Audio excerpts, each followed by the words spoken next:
Anita, how's your mental health? Questionable at all times. You know this. Yeah, how's the mental health of your children? Also a little bit tricky. Can I tell you my experience in trying to find therapists for myself and my kids, Mel? Yes, please. Okay, this is how it goes. You ask around your friends and your family for a referral for somebody who's nearby. You finally find somebody who sounds like they might work for your family. You give them a call and you find out that A, they're not accepting new patients, or B, they have a huge wait list. So you start over again and you ask people if they know anybody who would be a good therapist and a good fit.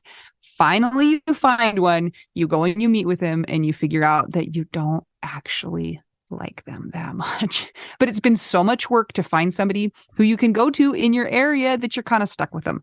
Well, do you have any ideas for how to get around this? I do, because guess what? I've actually had some therapists that I have found on my own, which involves what you're saying. Sometimes I remember one time I was like 3 hours in the bathtub on my phone looking through websites.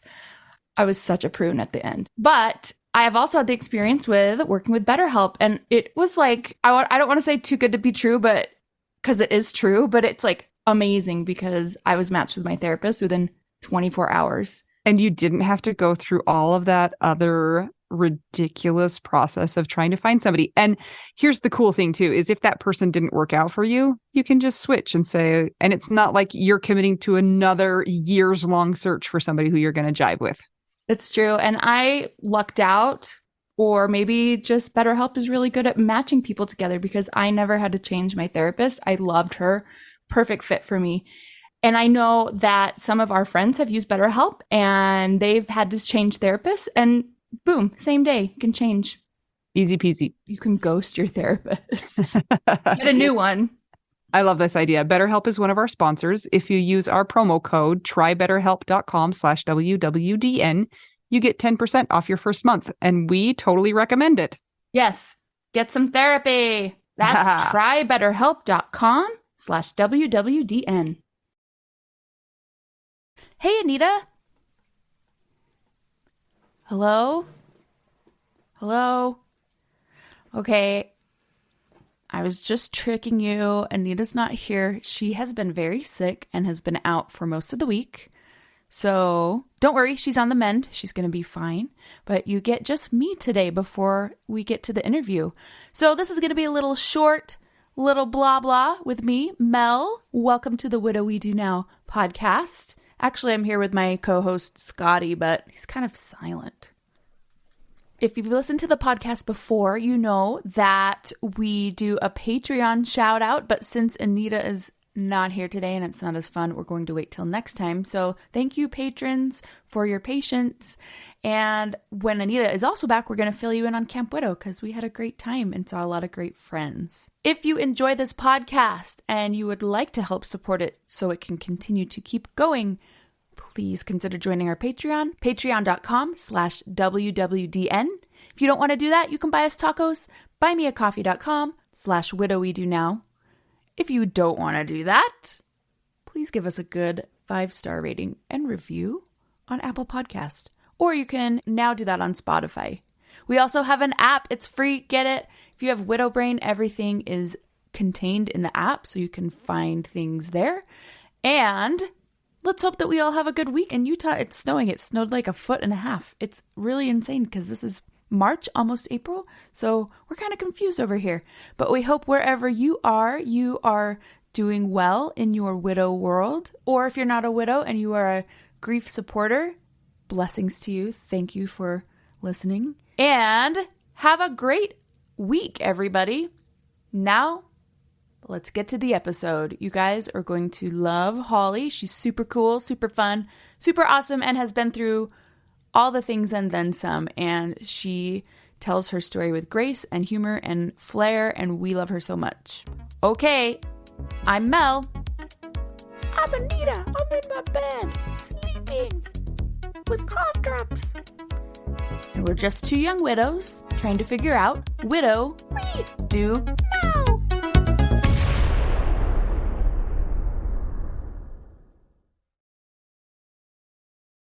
I can't believe this day is here because we've had so many technical difficulties already, but we're here. I just can't. Thank you for joining us and wading through all of the difficulties and also wading through is it your flooded basement or your, It's not flooded yet. oh, However, if any of the contractors don't get back to me, it might be. And we can't tell whether it's a sump pump or there's something leaking through the furnace or if something's coming up through the drain. It'll be an adventure. I hope not, for once. At least you look really cool. We made her get her gaming headset. Her husband's, is it your husband's gaming headset or a kid's It's gaming my headset? husband's. The kids all have them too. Okay. I don't. I don't game. yeah. Okay. Well, maybe we should figure out who we're talking to, Mel. Shall we introduce this person? Let's let her introduce herself. Tell us who you are. We'll give you the very first easy thing. So my name is Holly Wagg, and I'm Canadian. Where in Canada do you live? I live in Ottawa, Ontario. So for those of you who aren't familiar with Canada, we're the very big province north of the United States. And Ottawa is the capital of Canada. So I'm about 5 hours from Toronto, or Toronto, as those of us who actually live here say. We don't call it Toronto, it's Toronto. Oh, okay. Now we know. We can pretend that we're from Ottawa too. So we met Holly for the first time at Camp Widow in Toronto. Toronto? Did I say it right? Toronto. It's like piranha. Piranha. The most impressive thing about Holly, and the reason that we needed to have her on, is that Holly is really good at handstands. And so clearly we needed to talk to her, right? I feel like if we were to back up and talk about how we met, Mel was running on a treadmill in the gym at the same time I was practicing handstands. I fell out, took out the hand sanitizing dispenser with my foot, landed on a rowing machine, and I had been having some pain like around that time. And subsequently, it looks like I've torn my hip labrum. Oh, no. Not because of the fall out of the handstand, something else, and it probably didn't help. So yeah, this is pretty funny. You thought I was cool because I did handstands, but no, I really just destroy hotel gyms and break my body. I didn't even see it happen. I was just in the zone, so I'm kind of sad I missed it. Sorry. It's on film if you ever want to see it. I think I still have it. I would love to see it. We're going to put it on our Instagram stories. Please send it. No problem. So, Holly, tell us what you do in your regular non-podcast life. So for pay, I am a CEO, which shocks everybody, including myself. I am a seasoned fundraising consultant, so I raise money for charities, specifically Canadian charities. And I am a CEO and partner at an agency called GoodWorks. And so we work with about 50 Canadian charities, mid-size, and we do direct mail, digital, and legacy fundraising. I've worked in fundraising and in marketing and communications in the charitable sector for my entire career. So we're looking at like 25 years now. Outside of pay, so I work because I have lots of children. So I am a mother to 3. I have 2 older children, Robin and Brandon, who I adopted with my wife when they were 9 and 11. And my wife and I also then had a young kid together. Her name is Addison, and she is now 11, turning 12, but acts like she's 16 or 18. And I would love to skip this age.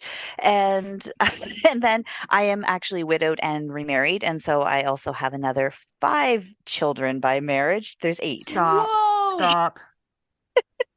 And so my husband has, or my new to me husband, as we introduced to him earlier, he had 2 children from his first marriage that his wife came in with, and they are now 27 and 30. So they basically, at least 4 of the 8 aren't living at home. Like they're all old and they're kind of independent and self-sufficient. And then they had 3 kids together. So we currently are actively raising 4 children from the ages of 11 to 18 in our household. Wow. I needed to write all of that down just to keep track of that all. Like your brain has got to be a mess. Yeah, and then you add to the fact, like, so you asked, what do I do for work? You know, I'm a fundraising consultant. What do I do out at home? I'm a mom. I'm actually technically a grandma, which will even blow your mind. I have 2 grandkids. There's no way how you're like 30. The beauty of looking young and talking young is that nobody ever guesses how old you are. But I am 45, and I would have had if I had given birth to Robin or Brandon, I would have been 18 and 20. So I would have been a young mom. But then I am super you'll hear me talk about all things CrossFit, all things gymnastics. I love doing yoga. And as somebody who works in the charitable sector, I also do a lot of volunteerism. And one of my gigs is I currently sit on the board of Soaring Spirits International, which runs Camp Widow Toronto, which is where we met. You guys, Holly is so cool. First of all, you need to know this. She's fun to hang out with. Here's what's so awesome, though. You're going to help a lot of people because you have so many different facets to your stories that are super different. Mm-hmm. You've had a wife, so that means you are part of the LGBTQ plus community. Correct. You're remarried to a man with kids, and you're a step parent and a grandparent. You have all of the things. Teach us. Tell us all. Just take over. Just start talking. Just start talking. We would love to hear about your wife and how you became a widow and just your journey with her. I feel like this takes us back like a really long time ago. So way back in my early 20s, I met Jules. I was a grad student at Concordia University.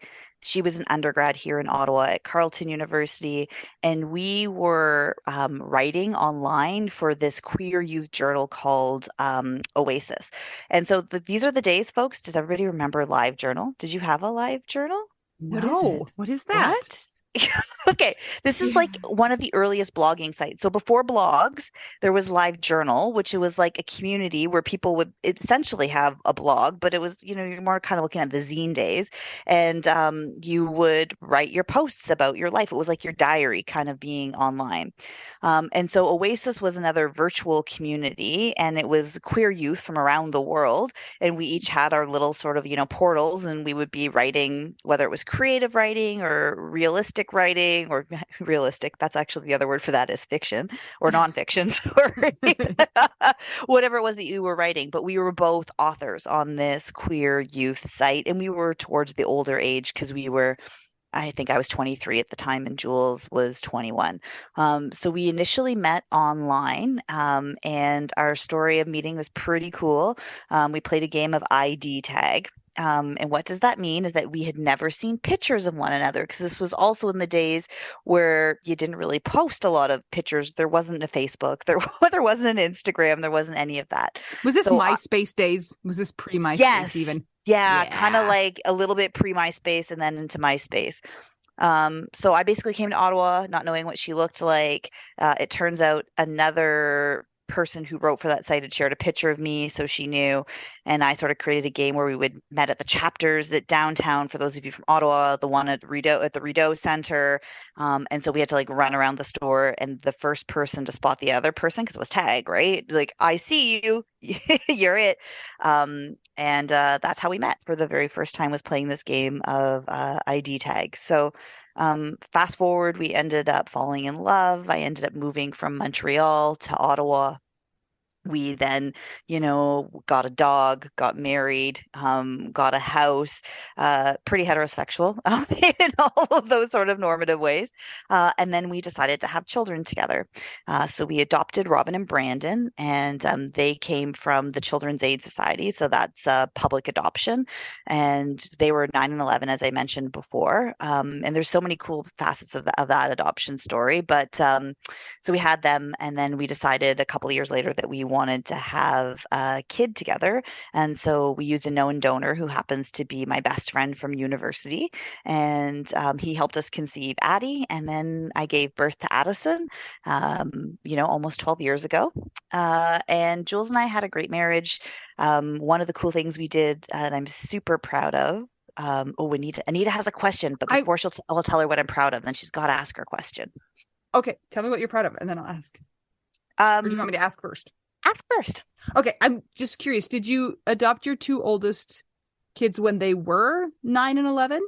Okay. Correct. Okay, but now they're, how old did you say they're now? 25 and 27. Okay. Sorry. I need to write Yeah. this all down. It's a lot. Yeah, Okay. it's very confusing, but we were actually, so what's interesting is that the history of that is the adoption rules changed in Ontario. So it used to be that you had to be in care for 2 consecutive years or cumulative years before you were then eligible for adoption, before they would go to try to sever parental rights. But what happened is then they changed it. If I go back, it was so it had to be just had to be any 2 years. Like it didn't have to be consecutive anymore. So there was a large number of children who were suddenly available for adoption and waiting for homes. And so our CAS here in Ottawa, Children's Aid Society, was quite progressive, and nearly 1/3 of adoptions were happening to LGBTQ couples. That wasn't happening anywhere else in Canada at the time. So this is like back 2007. So it was pretty progressive that way. So we were like that year, I think there was 90 kids who were placed with families and adopted, and we were like one of the 30 families who took kids. So our kids have the same birth mom but different birth fathers, and they're pretty cool kids. They have like a very unique sort of history, which is theirs, so I won't share much of that. But yeah, so we ended up with these 2 children, and we happened to be the youngest adoption in age that had ever happened, because I was 28 when we adopted them, and Jules was 26, and they were 9 and 11. So it was very close. So there was nothing like going to Home Depot and then somebody yelling, one of the kids going, "Mom!" And then us also forgetting that we were parents because we were quite new at this, right? And oh yeah, that's me. And then people looking at you with the most horrible look of disgust because they totally judged us as teen mothers because we literally did look like we were 19 all the time. So there was lots of complexities. Like, and people would ask questions like, you just for standard run of the mill stuff, right? They'd be like, "So, are you allergic to anything? So Robin and Brandon, are you allergic to anything we don't know about? Okay, cool. Has your kids have chicken pox? Have you guys had chicken pox? Like, I don't know. It wasn't in the paperwork. Like, so the first couple of years of parenting as you're getting to know one another are quite interesting. But the good thing about older kids is they can tell you some stuff. At least you're not guessing, like you are with little ones who don't have the power of words yet. Yeah. So Okay. So now tell us what you're really proud of. so Jules and I, we've always been pretty active and involved in the queer community. And one of the things we did is we actually started a charity from our table in 2005, and that's called the 10 Oaks Project, which runs the first summer camp program in Canada for kids of LGBTQ families.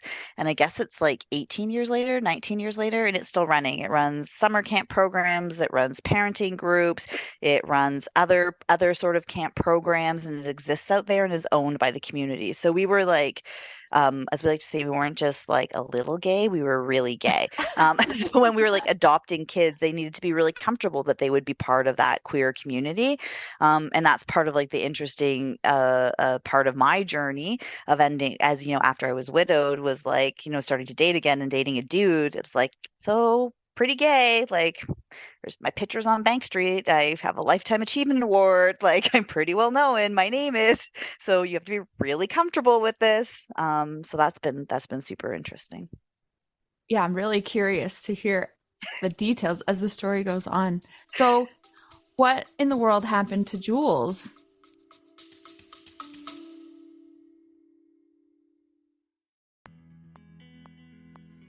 Sometimes we assume that unless we had a huge life insurance payout, we don't really need to know anything about investments or even finances. But guess what?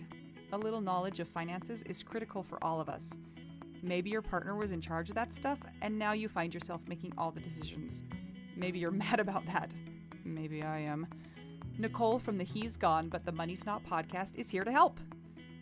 She tackles financial literacy by telling the stories of women and widows and finance experts, and shares the lessons they've learned as certified financial planners. Whether you know a lot and feel confident in your financial decisions or feel unsure about all of that stuff, there is more to learn. Listen and subscribe to the He's Gone But the Money's Not podcast on all podcast platforms. This ad was paid for by Rockhouse Financial, an SEC registered investment advisor.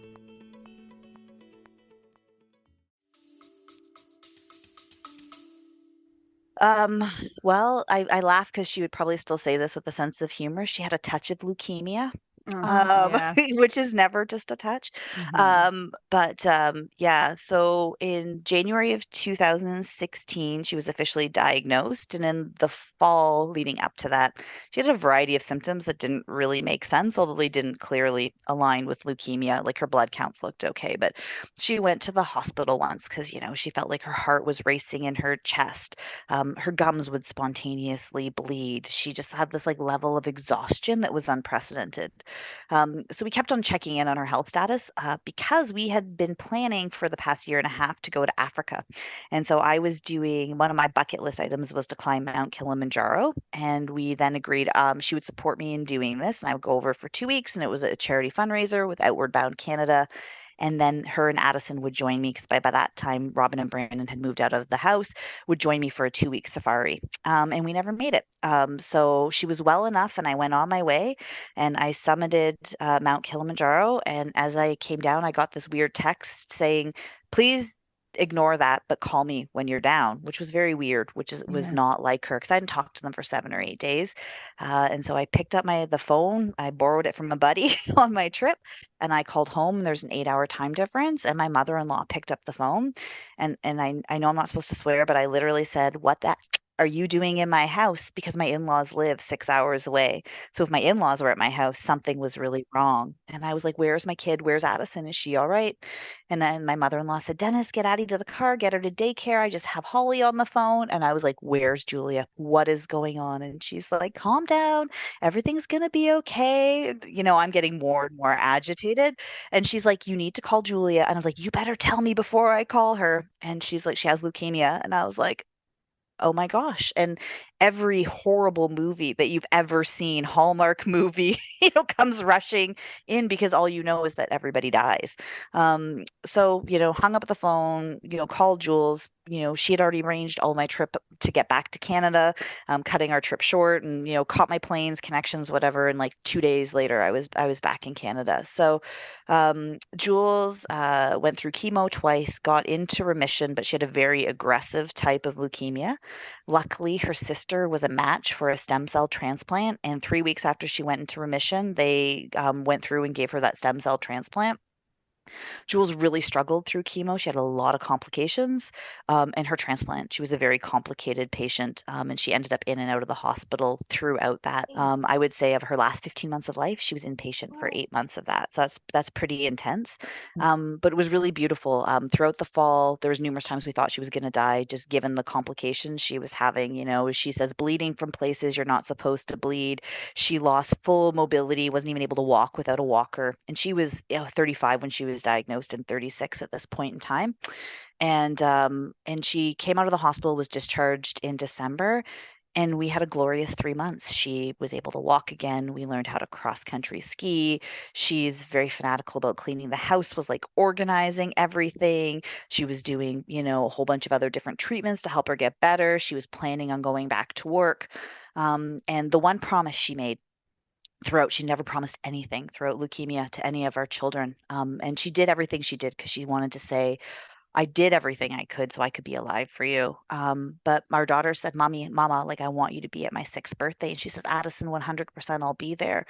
There's a couple of times she had said, I don't know why I promised that in the fall. And so she did. And so on Addison's 6th birthday, we had a flower and fairies birthday party. It was magical. We had all Addison's little friends together, we did flower arranging things. That's what she wanted. And the moment we got home, Jules collapsed to the floor in excruciating pain.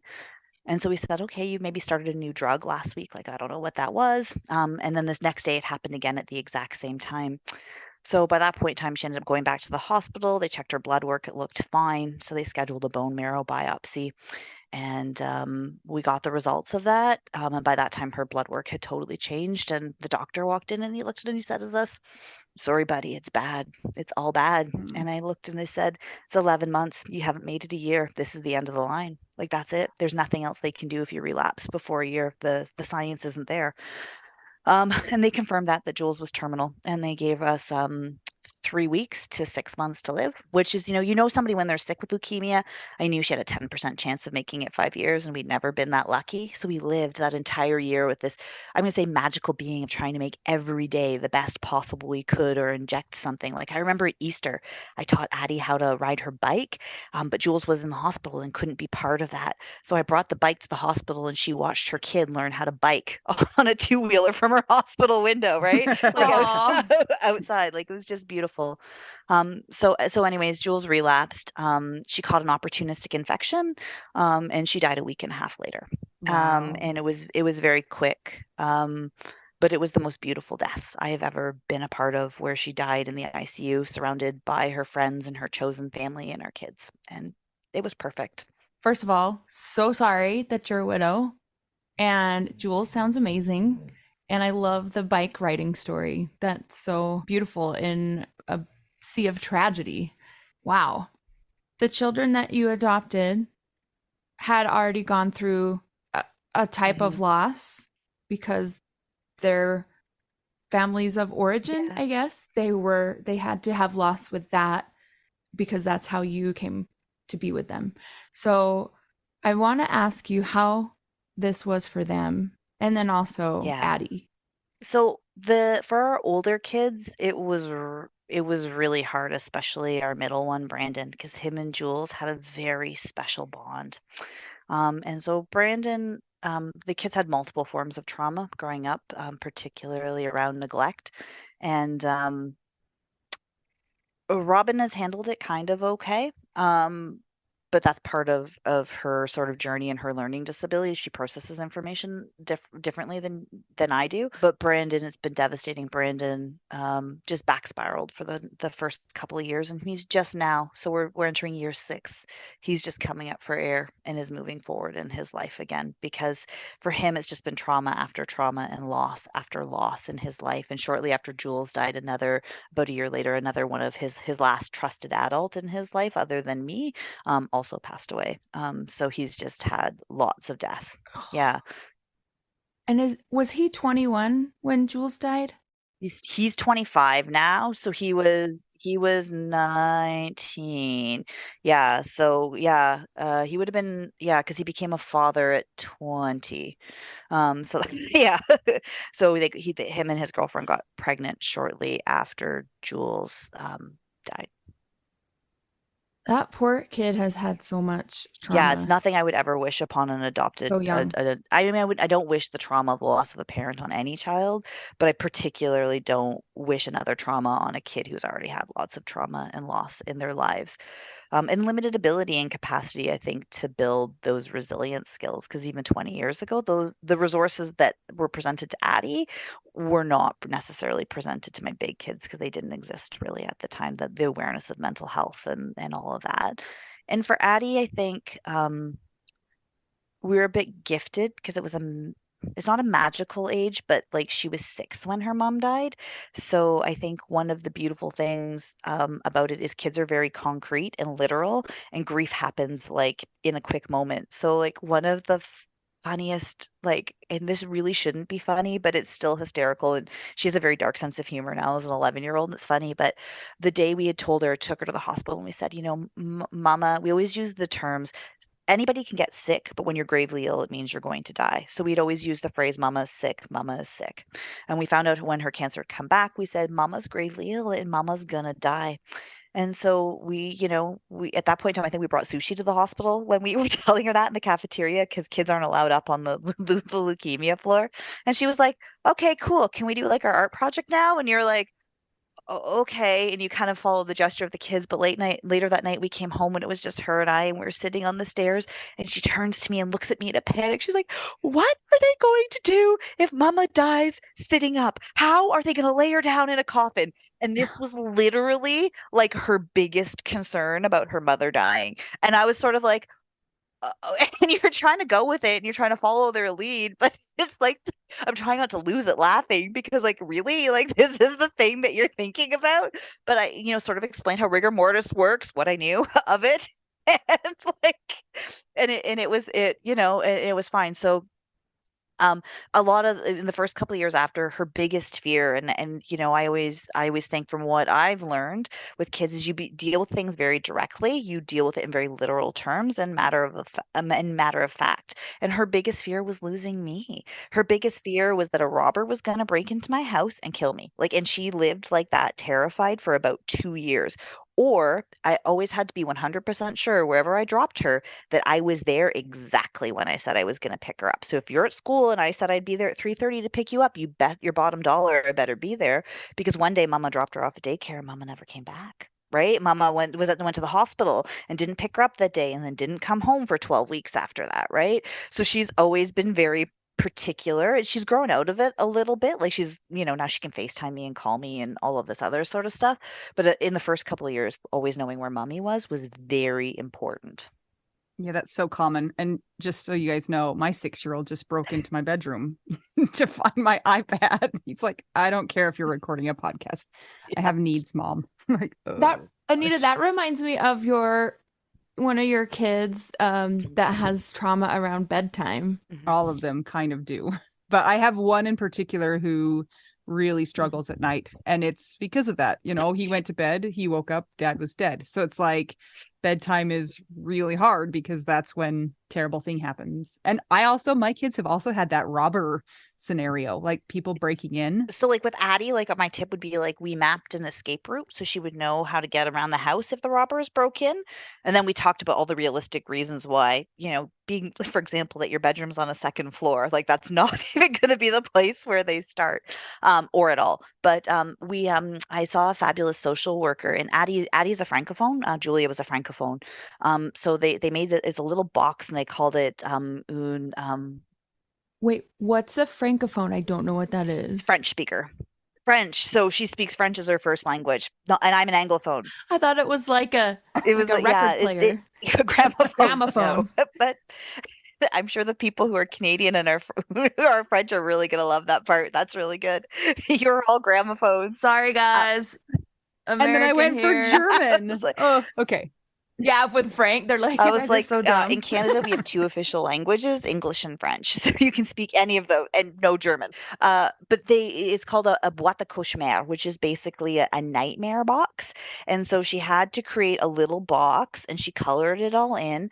And so when she would wake up in the middle of the night, she could draw a picture at that point in time and then eventually write words when she had linguistic writing capabilities and put it in the box. And it would sleep beside her bed. So she had a place to put all of her bad fears in it. And it was like, that was very helpful. So a nightmare box.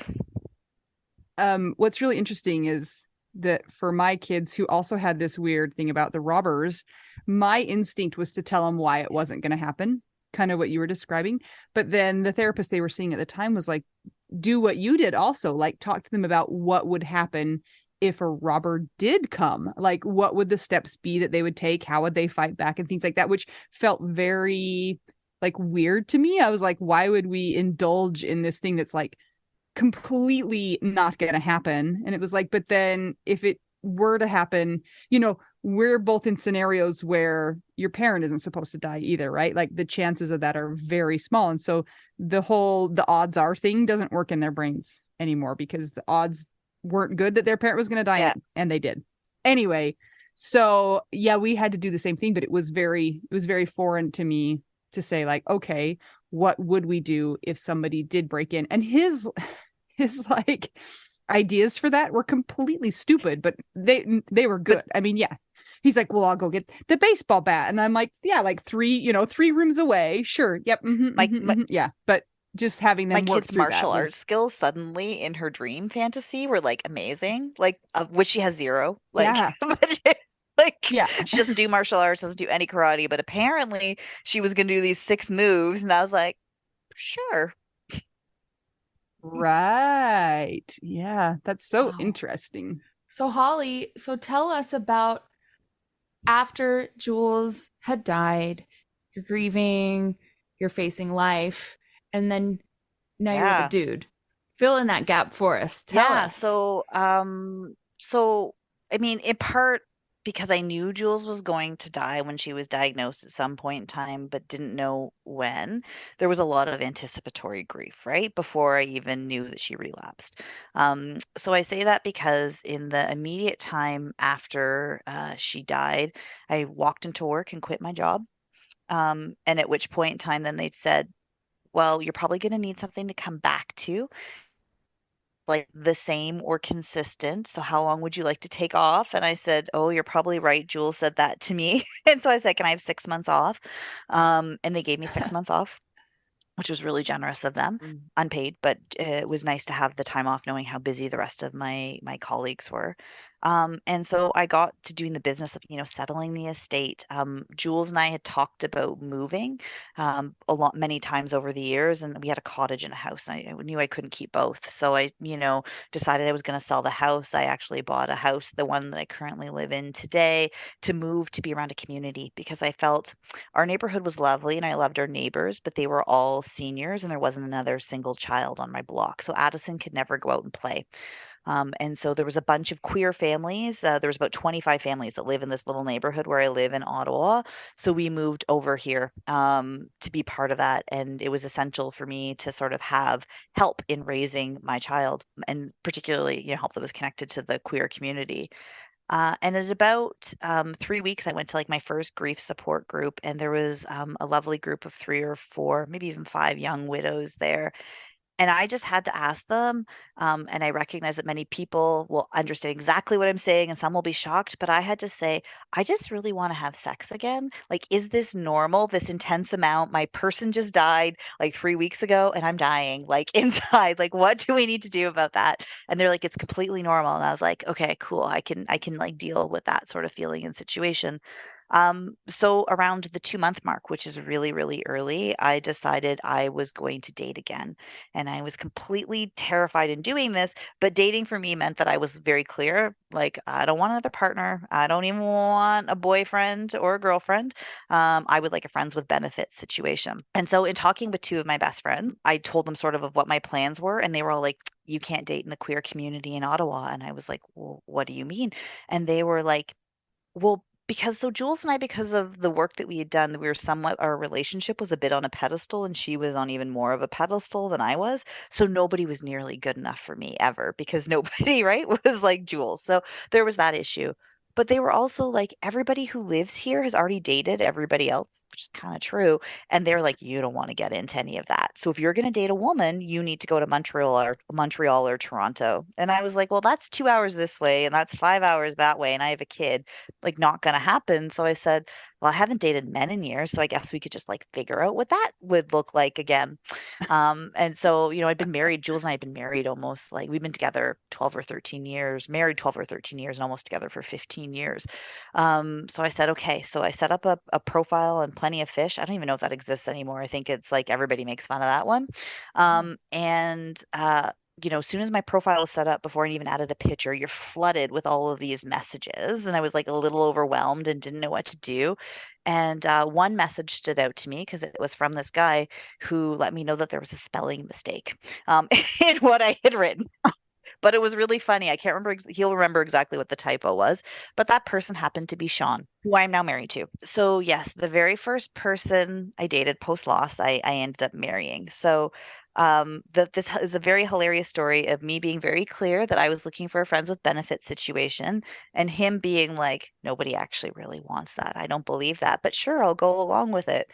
And so next thing you know, because he's very relationship sort of oriented, so next thing you know, dating became, or the friends with benefits became dating, and dating became a serious relationship, and that led to engagement, and that led to marriage. So Sean and I started dating in July of 2017, and we got married in August of 2019, just before the pandemic hit. Okay. So I am so curious as to the response from both people that you knew well and people who were just acquaintances with, number one, you dating fairly quickly in the world's view, right? And then also dating a man when you had been married to a woman. Did you get any weird reactions to either of those situations or either of those Absolutely. things? And dealing honestly with my own feelings and reactions because it's so weird to walk through the world again with heterosexual privilege. I mean, I look femmy anyways, so people would never often people would not assume that I was queer. When I was with Julia, they assumed I was a lesbian. They never asked questions about the word I chose or how I chose to identify. But there was so many things. So what was interesting is that most of my friends in my neighborhood group, they are all queer. But where one person say identifies as like gay or lesbian, the other person in the relationship happens to identify as either bisexual or pansexual. And so they did the opposite thing, whereas like they were dating a man before and then ended up with their current partner in a same-sex relationship. So for them, they were like, go for it. Because for me to date a dude was also like, where do I belong in the queer community? I'm a voice and I've been, standing up and advocating for our children and relationships. And what role do I have in that when I'm no longer in a queer relationship? And that has been a challenging sort of grieving process even for me because like what kind of voice and what space should I be taking up? And I don't necessarily always Yeah. believe I should be taking up or owning that space now, given where I am with my current relationship. So they were all good. They understood that piece. There was a group of friends who had been close, and they're not really in my life anymore, and for a variety of reasons. One group of friends, I felt they expected me to do all their grief work with them all the time in the first year, and so every time was always about them and the loss of their best friend, and I just felt like I spent so much time ushering because Jules was so well known in the community, everybody else's grief, that after a year I said, screw it, I'm done. I need to like worry about me and I'm not going to do this anymore. And some of them were really mad that I was dating again. And some of them were thought like that was a complete travesty to my relationship. And it was just horrible treatment of Jules and meant that I never loved her. And those relationships just sort of faded. It was funny. I ran into one of them a couple of weeks ago on the street, and we used to be really close. And I got introduced as Julia's partner. And that had never happened to me. And I was like, what? Like, I'm not Holly. I'm not your friend Holly, or like, this is whoever. Mm, They're like, oh, this is Julia. My friend Julia. This is her partner, Holly. And that was like, woo! interesting. I was like, that was spicy. I know she didn't mean it that way. I was just like, it was very taken aback, and it took me a little bit to Yeah. process that. So there was that piece of that, and a lot of people, like my in-laws didn't were very the first while was really, really difficult with me dating Sean because they just felt like I didn't honor or respect their daughter. And that really had nothing to do with it. But they had made me promise that when I was started dating, that I would tell them that they would not find out from Facebook. And so I did tell them. And then they didn't speak to me for quite a while, and they've come back around now, and they're still lovely. But yeah, mixed reactions with everyone. But Sean always loves to tell a story. One of our first dates, we went on a hike in the Gatineau Hills. So there's like Ottawa's cool. It's a great city. There's about 1 million people. You have theaters, you have great restaurants. It's very cultural. But within 20 minutes, you can be in nature without like a car in sight. And so there's the Gatineau Hills is where we often go hiking. And so Sean and I went out hiking, and I remember holding hands with him, and like people would walk by us, and I wasn't afraid. And I started crying, and he was like, "What's going on?" I had to explain. It's been years since I could ever go out in public, and I always had to worry about holding Julia's hand. Like, what if somebody says something disparaging in front of the children? What if somebody acts in the form of violence against one of us? You always had to be conscientious of that as a queer person, and it was so overwhelming. And it felt honestly awful. Like it felt like such a betrayal to myself and my relationship to be dating this person where none of that hatred would exist. And that took me a lot of time to process. Wow. I feel like in any widowhood story, there's this great deal of feeling like you're reinventing yourself and kind of piecing your life back together. And it goes pretty deep to all aspects of your life. But this is like the core of who you are has been upended in a way that a lot of us have not experienced, right? Like that's not something that I would have ever thought of, and you have just really like turned your life and it's now facing kind of a different direction, even though you're still and your relationship is still there. And you just feel like a completely different person than you were Well, the before. person who gets all of these privileges who didn't realize how Yeah. bad it was sometimes. on the other side, right? Mm. And so like one of my funniest examples is like every time Julia and I traveled with our children, we had to show up at the airport with our adoption certificates, our marriage certificate. Every time on it was exhausting. And it was funny because it was always getting out of the country that was a big problem, making sure we were leaving with the right children. But it was always this big Yeah. production, and it was interrogations and lots of questions, and well, they can't have two moms, and then us having to explain, and it was just exhausting. And I remember the first time I went with Sean, we traveled with his three children and Addison. And it's important to note Addison is also mixed race. So her donor is Sri Lankan. So Addison's brown, clearly not white. Okay. So you have Sean, and his kids really look like him. And Addison, if you look closely, she kind of ish looks like me, but not really at a first glance. So we're in this like big car and we're crossing the border to the States. Okay. Nothing. Not a glance. I wasn't asked for a paperwork. He wasn't even asked. Like it was very clear I was not the parents. They were calling me Holly, his kids. Addison's calling him Sean. Nothing was questioned. Every time we have traveled with our kids, despite very obviously looking different, we've never once been questioned. But every time in a same-sex relationship, there was an interrogation. You just don't realize. So it's been, for me, the shift has been opposite, going back, right, is to a relationship where like gender norms and gender roles, for example, when you're with a woman, you talk about everything because nobody presumes that you're going to be the one doing the dishes or you're the one mowing the lawn or how you break up your whole household chore, right?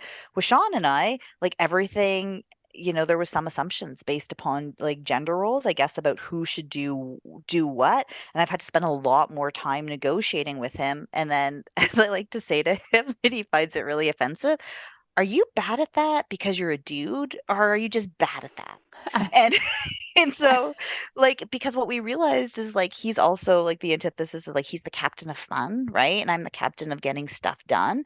And so when we were looking at our household chores, yeah, he does a lot, and it would seem to be even, except that all of mine chores and tasks fall to the category of crap nobody wants to do, but Holly does. And his is like master of fun is what we called him. Like we like literally like there's a holiday and we're gonna make an Easter egg hunt. He's gonna go ahead and do it. Holly's gonna make sure the toilets get cleaned. Like really, like who gets to be Yeah. who's getting what job in our relationship? I feel like Sean, he deserves some kudos, I feel like, because dating and marrying a widow is crazy, Yeah. is crazy pants. And then throw it into this. He's just got to really roll with a lot of punches, I would guess. Just figure this Yeah. out. I think sometimes it's like easier. So I guess like he was coming out of a divorce when we had met, and I think one of the things that was super helpful in the first couple of years of our relationship is there was a lot of space. Like we've never a lot of people have this discussion about whether they should mention or talk about their dead spouse or their like their ex. And for me, when we're talking about our kids and our lives, how could I cut our partners out of those stories? He can't talk about their trip to Disneyland without talking about his ex-wife, and I don't expect him to cut her out of the story. He can't talk about some of his vacations without talking about her because she was there, and was still the same honoring and space of Jules like in my life. Her picture is on the wall. He loves to hear stories. He asks my in-laws for stories about her. They invite him when we go on vacation and do stuff together. They invite him along. So Sean's very family oriented, and he knows that that's super important for Addie. So he's like, whatever you have to do to make it happen. And he's pretty cool that way. How has being a step parent been going for you? Ooh. There are You some all big should eyes. see her face. Yeah. So this is again one of these things, as research has shown me that it takes about 6 years for blended families to gel, and I could say getting married and blending the year a global pandemic hits is probably not like the best, life choice. Um, Wait, is that like putting your blending it in a is. It was blender? awful. Just like, It is. Yeah, we've been living together now, I guess, for almost 4 years. But what's interesting is that my parents were divorced, and I would say that our blending was quite awful. in our families. And Sean, who came into a relationship of a blended family being a step parent, he thinks being a step parent is the best thing in the entire world. He loves it. So we have completely different expectations about roles and how things are supposed to go. Like I think is a really great example. None of his stepkids were ever treated differently by his family, by the grandparents or parents or anyone, right? And I can distinctly remember as a kid going over to my stepfather's parents for Christmas, and my stepbrother would get these amazing gifts. And my brother and I would have gotten each a white pair of tube socks. So they would have bought a 6-pack of tube socks, and we literally got one of the pairs of tube socks. Now, tube socks, if everybody got tube socks, it wouldn't have mattered, but it was the fact that we got like tube socks. Um, and Yeah. like he would get like a Lego set or something fantastic like that. So for me, I came with a lot of like baggage about how people would treat one another's children. And my mom has always been, because of that, insistent that everyone's treated equally. And my family's been great and his family's been great. But he has a lot of rose-colored glasses when it comes to step parenting. And I had a lot of like angst and stress about it. And his kids were older than mine too. So what I say, it's really hard to blend families, and it's particularly, I think, challenging with teenagers because they've already shifted their identities away and they're moving towards a friend group and figuring out who they are in the world. But then you had a global pandemic when you take those things away from them at the time that it's most crucial. So we had a really tough couple of years that I would say I feel like this year, like this academic school year, we're finally sort of coming out at. The oldest is in university, thriving, doing amazing. His next youngest is at the last year of high school and is also doing amazing, has a friend group, is applying for university, like kind of knows where they want. The middle kid is finally like, developing their own friendship group and has an ability to socialize. And then Addie is honestly is a teenager and we're all not entirely sure what to expect every 5 minutes with her emotions. But like that's where we're at. But it's been really hard. There's been many days I've resented my stepkids, and you feel awful because you resent them. And I like look at them, and they're not hard kids, and they're not bad kids. But sometimes I have a hard time liking them, and that's not their fault. That's me, and that's my baggage about this isn't what my life was supposed to look like. I'm not supposed to have to take care of like 5 extra children. Like I'm having a hard enough with the 3 I already have. Like don't give me any more. So I feel like you need to carry around in like a backpack, a package of tube socks. And so when you resent them, you can just pull out a tube sock and hand it to them. And that can be like Those would also be great Christmas stockings. So like everyone should just have a tube sock as a But stocking. and the funny part that you don't realize is one of the things that drives me nuts. Every single child in my house has to take off their socks somewhere and leave them there. So like I find socks on the counter, socks on the couch, socks in the drawer in my office desk in the back room, socks in the dog food. Like why are there socks everywhere in my house? Like it drives me. Can you just pick it up and put it in the laundry bin? No. So basically you've been tortured by socks like your Yeah, whole I life. would say that would feel pretty accurate. Like, yeah, they've been following me around. I should have known the white tube sock omen early on in life. Yeah. So step parenting's hard, and I think when we talk about recoupling after widowhood, after you're widowed, I don't, a lot of people talk about whether they date a widow or a non-widow and whatever, and I think there's much more complexity to it. But step parenting is one of those hard pieces of how to raise somebody else's kids when you think that you're pretty aligned with your partner, but you figure out there's actually quite different values systems that informed the upbringing. And the question is how much can you shift? How much should you shift? How much is it my right as a step parent to shift? Because both of their parents are still alive and love them. If we had a Yeah. situation where like one wasn't engaged, it would be quite different.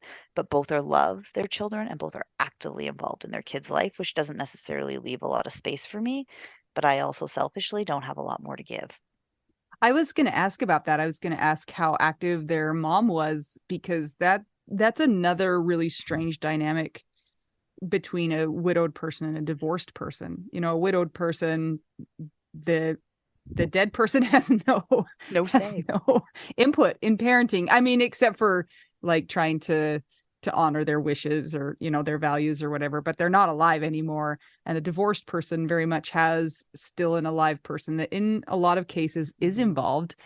And so that's very complicated. And I think a lot of widowed people find themselves in relationships with divorced people and in this very situation.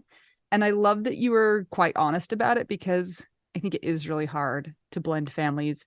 And I think sometimes we're not very open and honest about that, because we want to succeed and we want people to see us succeed. And so we don't want to like reveal the nitty gritty of it. Also, because you don't want to throw the kids under the bus either, right? It's not their fault. It's hard to succeed in blending a family. Like you said, they're great kids. And even if they were jerk kids, like it's just hard no matter what. It is, and I mean, I remember trying to get people to talk more about that. I think it was like my second or third Camp Widow, because I'm like, am I the only one who's really struggling this hard? And I've grown up in a blended family, and it shouldn't be that hard. But it's stuff like I could give an example. So during COVID in Canada, we were required to have a pod, okay? And so a pod was allowed at some point in time. It was allowed to be like 10 people, okay? So in our household, there's 6 of us who live here. So it doesn't leave a lot of other people to be part of your pod. But then because the kids, we have 50-50 custody, they go back and forth to their moms. Their mom was part of their pod. Their mom's boyfriend was part of their pod. Their stepbrother lived at home and was part of the pod. So all of a sudden our pod was 9 before you added anything else. And then stepmom wanted to see her other kid and her kid's partner because they lived together. So suddenly we were 11. So we were like, okay. So we have to have a conversation and like negotiation. And then we have to tell our kids that, like, Addie, you can't be part of the neighbor's pod, even though we are only 3 here one week and then 6. But I remember at one point in time, like we had a rule about who should be in this pod, and we all agreed it was the 11th. And I remember Sean calls one time and is like, "Oh, can I talk to the youngest kid?" And they're like, "Oh no, they can't." And he's like, "Why?" And he's like, "Well, they're over at your mom's." And Sean's like, "What do you mean?" He's like, "Well, she's like, aren't your parents part of your pod?" And he's like, "Okay, let's back up again. A pod is only 10 people." And Sean he has 3 siblings, and some of them live with his parents. Like it, so his family's like 20 people, right? And so like, no, they're not part of our pod. And so we just never had agreements on that. And so it was constantly like this negotiation of being in a relationship with someone that you thought you had an agreement with, but that you're not actually in a partner with when you're talking about COVID rules. And it turns out you're not aligned and you have zero control about what happens outside of your house. And it's so frustrating. I have a question about your stepkid's mom. Did you face any sort of discrimination with that situation when you were entering Sean's life? Because you would be a co-parent, basically. Like, Yeah. you know what I mean? It's like, oh, or did it go okay? Was it smooth sailing? Like, how were you Well, received? I know people have a bunch of different theories on how they co-parent, but basically, I was like, she's your ex and you deal with her, and I'm not gonna. Uh, and so, like, literally, like, is there a reason for me to have a relationship with her? Like, we're civil. She comes over here and hangs out, and we talk, and, I could go over to her house and hang out. And by hang out, literally, I probably maybe spent less than 5 hours with her. We're kind and we're cordial with one another. She never wanted to like suss me out as a step parent, and I don't think Sean would have allowed her to do that. And I never really wanted to like suss her out in that way. There's just been sort of this like level, I'm going to say, I want to say unspoken trust, but without any trust. Like the whole thing is what makes Sean and Audrey unusual is, despite the fact that how their relationship ended, one of the things they do is they love their kids, and whatever they're doing, even if they don't agree with one another, it's always what they think is in the best interest of their children. And I don't think I can fault any parent for doing that. So there's a lot of grace, I think, that comes along with that. But one of the interesting things that happened is Sean's family is actually very religious. And so they're Lutheran. And Sean for high school was actually sent to Michigan to become a pastor to high school. Like that's how religious his family is. And everybody works somehow often in the faith, whether they're like a pastor or whether they work at a school as an educator. And Sean decided that was not his journey and came back home.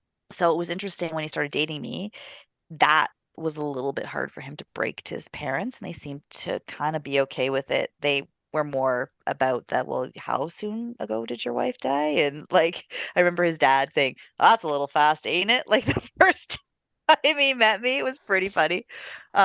Anyways, but Sean's eldest child has come out as trans since we've been together. So having me as a support and a network and being able to connect and tap and support him and his ex as they support their kid and getting the services that they need has been a bit of a godsend. And then his second child has now come out as gay. So, and then the third one is non-binary.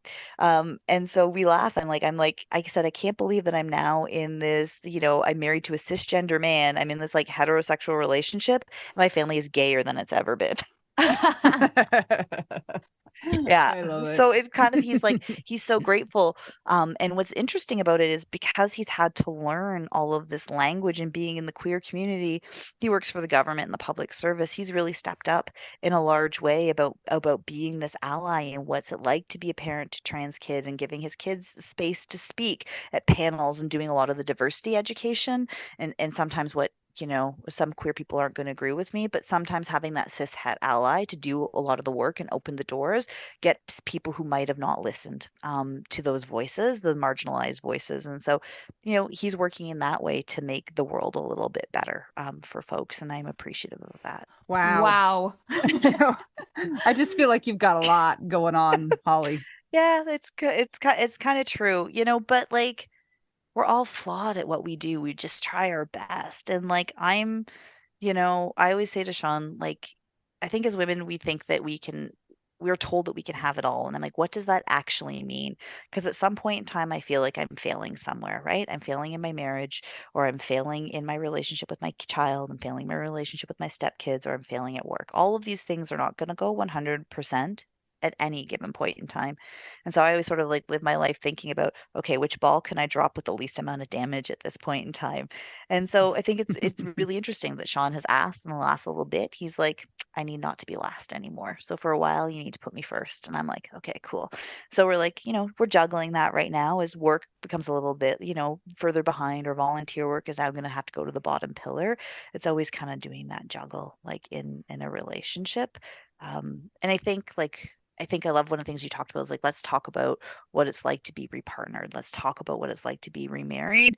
And I think one of the things we forget in life after widowhood is that like you have a whole life. You built something with someone for however long that time was, whether you grew up together, it was 1 year, 2 years, 10 years. But I come into this relationship as a fully formed adult, and like Sean wasn't around for the first 40 plus years of my life. He doesn't know my stories. He doesn't know the history like Jules does. He doesn't know why when ex-relatives does this, my back starts to prickle because it just looks like the interaction that right happened in that moment. He doesn't know the 7 years of baggage and horrible mistreatment by that person. He doesn't understand, what I looked like in high school or university and how you grew together. So there's so much more work involved in a brand new relationship at a later stage, because not sometimes are you only like relearning yourself and who you are now, but you're also relearning how you bring all of the things and those lessons that you had with your person into this relationship with a new person. You figure out what worked, what didn't work, how you want to shift, your roles and your dynamics. And so I say to Sean, like, it's been 6 years and it's sort of, since Jules has died and we've been together, I guess, nearly that long. It feels like it's just starting to settle, but it feels like such a new and untested relationship. Like we haven't been through anything really hard yet. I mean, a pandemic, yes, but like really hard yet together. And I don't know what that's gonna look like. Will we be able to do that? Will we survive that? Do you think that communication is key? For sure. For sure. Like I think one of those interesting things I love giving examples because I think people don't talk about this enough. So I came like with Jules, if you use the language of attachment, we had a very secure and attached relationship. It took us a while to get there, given like my background of history. So like I grew up in a lot of like alcoholic and addiction sort of based families. And so a lot of that sort of adult child of alcoholic behavior comes through with me. I'm always planning 7 million projects on the go, can't calm down or focus on anything. I have to be busy because that's my coping mechanism, right? I can't just be, even though I strive to just be all the time, I have to be doing something. So Jules and I got to a place pretty early on because we were younger where it was attached and it was beautiful throughout.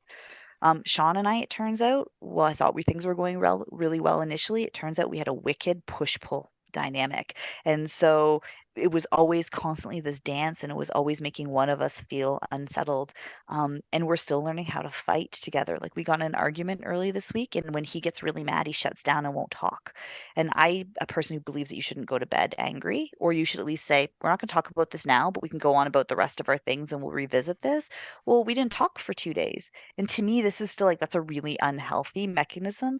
And, once those 2 days were up and he had simmered down and I had calmed down after being really angry about how he dealt with the disagreement, we had to talk about it. And it was like, look, we've been really working hard on this push-pull dynamic and not shutting down communication when these issues come up in our relationship, because they're going to come up, and there's going to be a lot of them over time. I said, but we can't do it like this again. Like, we've been getting better on that, but it's not okay for you not to talk to me and like totally freeze me out for 2 days. And I know what you're doing, and I know where it comes from.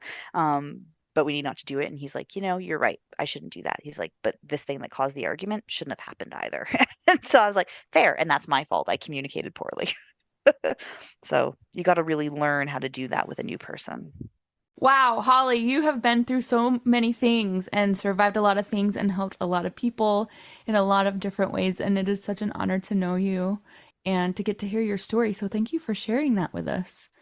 We have one final question that we need to ask you before we let you go. And we've talked about a lot of things, but this is the most important. I'm just going to be honest. Mm-hmm. And that is, what's your favorite cheese? I can only have one. No, you can have top 5. You can have top 10 if you really need. Top 3, whatever. My gosh, this is the combination of like my perimenopause brain meets my widow brain meets my long COVID brain. We have this by our cottage, we have this place called the Perth Cheese Shop, which we stop every weekend when it's cottage season to go. So I'm picturing this ginormous display case of all of the cheeses, and I'm literally going, that one there, but I can't remember the name of it, and that one there, and I can't remember the name of it. So there's a champagne cheddar that they have is really delicious. We have this it's Madawaska cheese, which is another local cheese place sort of around here. And they have this really nice soft cheese. I think it's a brie. I can't remember. Maybe it's a camembert. I don't remember. This was the worst answer to a cheese question ever. It was like, let's just focus on the crackers and the olives and the jam that's supposed to go with it. Oh, well, Holly, even though you kind of tanked on the cheese question, we still really appreciate you talking to us. I think Mel is right. You hit on a lot of different experiences, so I think it will help a lot of different people to listen to you and your story. So thanks for joining us. Make sure you check out the Widow Wives Club. It's our private Facebook group. It's for anybody who has sustained romantic partner loss. Just make sure you answer all the questions and don't yell at us. Thanks, please, and thank you. If you want to keep the podcast going, check out our Patreon. It's patreon.com/WWDN. If you'd like to buy us tacos, go to buymeacoffee.com/widowwedonoww. And until we get to talk to you again, I'm Anita. I'm Mel. I'm Holly. And we are just 2 young widows and 1 widow tormented by tube socks. We're all just trying to figure out, widow. We do now.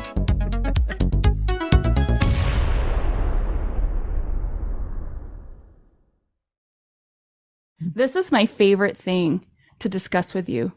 Tell me, what is it? One of my favorite things. I do enjoy tacos and cheese and dogs.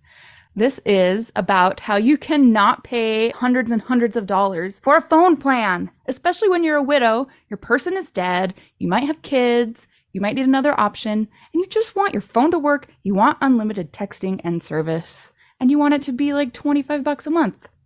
It blows my mind that they have plans that start at $15 a month. That is so cheap. And the cool thing is it uses other 5G networks, and so you don't have to pay extra for that, and you still get great service. Yep. Anita and I have traveled all over, and I have used my phone. So I highly recommend it. And my mom's even on it. When my dad died, we put his phone down to the cheapest plan, which is $15 a month. And I think my mom's on the $20 a month plan, and it's so worth it. It's so much cheaper than what we were all paying before. So I highly recommend it if you're on a budget or not. Who cares? Ryan Reynolds is in charge of the company, and they send you free stickers with Ryan Reynolds temporary tattoos. It's kind of the best.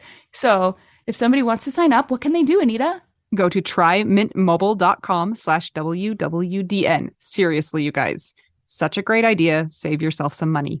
And if you're worried about losing data or having any changes with your phone, not going to happen. They walk you through it. Everything's fine. It's the easiest process of all time. Again, that's TryMintMobile.com/WWDN.